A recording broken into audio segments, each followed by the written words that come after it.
Chapter 1: Age of Crisis. In a universe where human progress continues to lay the foundation for new understandings of reality and being, we are called to wrestle with how the moments we inhabit misalign with the nature of the universe. To claim that we exist in an age of crisis requires that we separate the immediate present from the rest of human history, which in some form or another has always been a struggle of overcoming challenges. Where present threats differ from those of the past is the scope and scale at which they threaten us. The momentum of crisis in the immediate present threatens both the individual and the collective, with degrees of devastation best described by the apocalyptic predictions of spiritual philosophies long past. The age of crisis is not an inevitability, but when examined through the lens of our present trajectory, it is the path of least resistance. Overcoming it requires a realignment of human meaning and value, in accordance with the single truth that dramatically contrasts our present narratives. We turn our focus onto what is, not what can be. Throughout history, humanity has endured crises. However, our present moment is different. In past eras, we grappled with unexpected threats, immense in their disruptiveness and beyond our understanding. Plagues, volcanic eruptions, droughts, floods, and more all violently erupted, leaving us no wiser in the process. For most of our existence, the human species has been defined by challenges of vitality, grit, and survival in a comparably harsh and low-technology universe. For many today, this is still the case. Past time experiences required reducing the whole human to a part human to meet the needs of the collective within the moment. That people do things they do not want to do is unsurprising. Survival always supersedes the journey toward individual actualization. Now we find ourselves in the midst of an information revolution, where individual capacity and imagination are exponentially expanding in parallel with our collective knowledge and power. An era of connectivity is awakening us to the injustices of global organization that deny abundance to the many and benefit the few. Now we inhabit a moment where the demands for divisible humanity are no longer necessary. Through a reimagination of individual and global organization, we can develop systems that support the whole individual, and in doing so, align ourselves with the single truth. I label our circumstances an age of crisis because it is not one specific happening, but rather a culmination of failures that will propel our species into an era of darkness. All around us, we witness the decay of social, economic, and legal technologies that are inadequate to meet the needs of the moment. They reinforce past visions of the good that conflict with the rapidly evolving consciousness of both individual and collective humanity. These antiquated systems throughout the world define and facilitate interactions among people, organizations, and governments in ways that paralyze our ability to act. The systems themselves are furthering the crisis, which is why there is no hope of self-actualizing in the age of crisis by operating within them. What separates this moment from others is that we can clearly articulate that it no longer needs to be this way. We now possess the ability to redirect our focus, energy, and resources in coordinated, cooperative efforts that could radically realign our trajectory. If only we had the will. It is no small claim to label the moments we inhabit an age of crisis, but as we will explore, it is the most appropriate language we can use to describe the happenings on the horizon. It is difficult to internalize the depth of the crisis on our doorstep, because willful ignorance has become the most natural course of action for anyone seeking sanity within our shared time experience.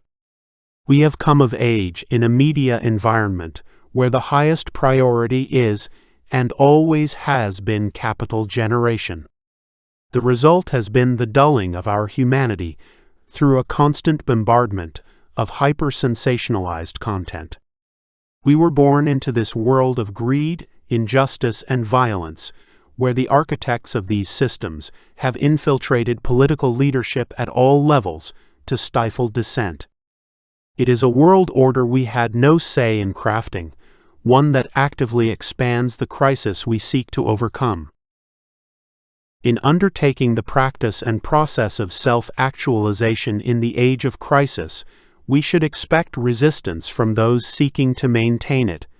For example, groups believing that the death and destitution of the vast majority of humanity is a small price to pay for the maintenance of personal power structures.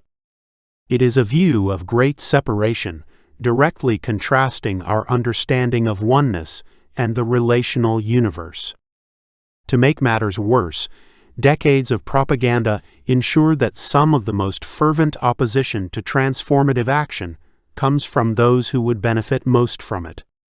Beyond the threat of physical death and violence, we suffer from a more prevalent erosion of meaning. It is a time experience of great consequence, one where radically different trajectories may take form depending on the decisions we make today.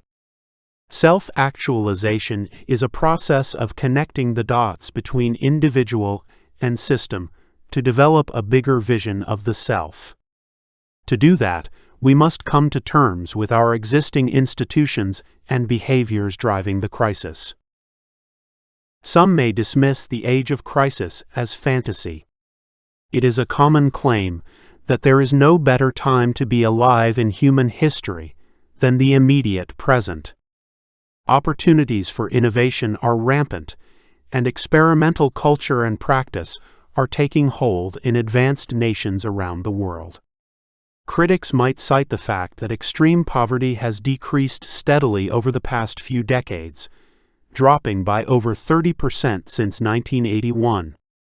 Unfortunately, the numbers don't tell the whole truth, as the majority of reduction is isolated in countries such as India and China, which have undergone rapid industrialization. Data projections now suggest that the global poorest will stagnate at the bottom over the coming decade. The majority of the world's poorest today live in economies that are not growing.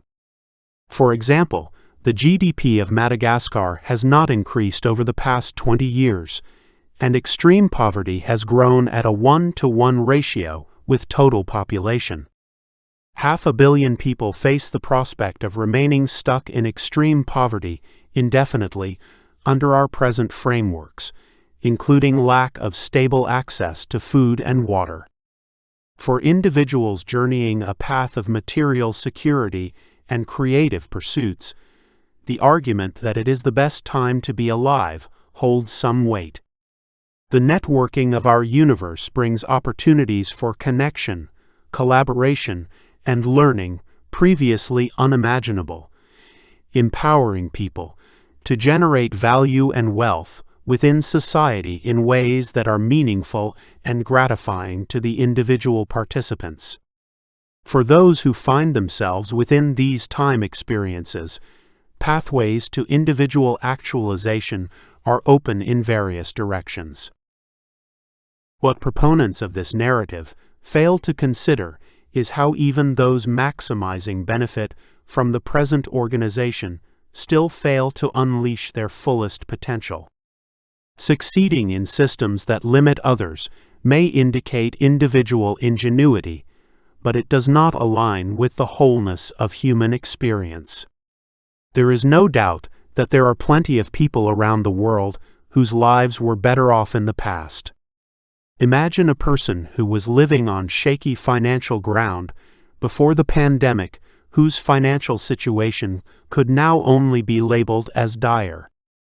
What might a child, whose entire life has taken place under the thumb of proxy wars in Syria, have to say about now being the best time to ever live? What of the Palestinian child whose ancestral land was taken and home bulldozed without representation or compensation of any kind. Or the Ukrainian child, whose mother and father are dead after a relentless assault on civilian housing stemming from global geopolitical conflicts. Oligarchs fighting oligarchs?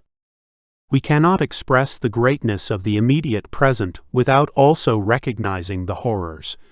Both form a single state of being within the moment. These event chains shape individual access and agency within the world to such a degree that they alter the fundamental experience of being. For many, the proactive diminishment of humanity is alive and well. To say we live at the pinnacle of human experience is accurate, but it only seeks to distract us when shared in the context of dismissing the crisis. The ever-increasing wealth gap is directly correlated to rising mental and physical health problems in countries with extreme inequity, such as the United States. Believing that now is the best time to ever be alive is highly egocentric, specifically to the opportunities we believe are available to us. When examined through the lens of the totality of experience in the moment, it is a denial of greater humanity for many struggling around the world. We cover our eyes and plug our ears so that we might not feel as guilty about how the same systems that elevate us project misery upon others. Embracing our oneness with the relational universe is the process of confronting that human experience can simultaneously exist in an era of extreme opportunity and crisis. The two concepts are not mutually exclusive. However, subscribing solely to the former misaligns the individual with the single truth and attempts to separate them from their connection to the relational universe. Overcoming the age of crisis requires a radical realignment of our beliefs, and that begins with having the courage to confront our circumstances for what they are. We must reject any platitudes that distance us from the reality of our circumstances, so that we might lessen the burden upon our individual egos. The specific challenges we collectively face in the age of crisis are vast, numerous, and complex. Many blueprints exist today for policies, plans, and investments that could redirect our course. Yet none are taking hold as we draw closer to the event horizon. The challenge that humanity must overcome is not one of information, intelligence, or even structural imagination. Self-actualizing in the age of crisis is a struggle for meaning. We all have our own reasons for wanting to avoid or accelerate the crisis. Whether the individual is concerned with their own life, the lives of their children and loved ones, or the unknown number of voiceless individuals yet to be born, the crisis brings misery without discrimination. As we'll explore throughout the chapter, if we continue our present trajectory, the near future is a grim reality for many. Fortunately for humanity, we have been here before. Throughout history, great paradigm shifts have redefined human meaning and values to meet the needs of the moment. The age of crisis is an extreme threat, but if we equip ourselves with the knowledge of the single truth, we can approach the challenge without fear. Our focus in exploring crisis centers around how our present circumstances and direction conflict with our alignment with the single truth. We observe the moment to ground ourselves in the scope of challenges we face, always considering how the systems surrounding us have shaped our ability to think and react to the very issues that threaten our existence. The age of crisis is occurring both within and outside of us, but our understanding of the relational universe helps clarify that they are the same happening. By aligning our beliefs and actions with the nature of the universe, we can create real and lasting change within ourselves and others.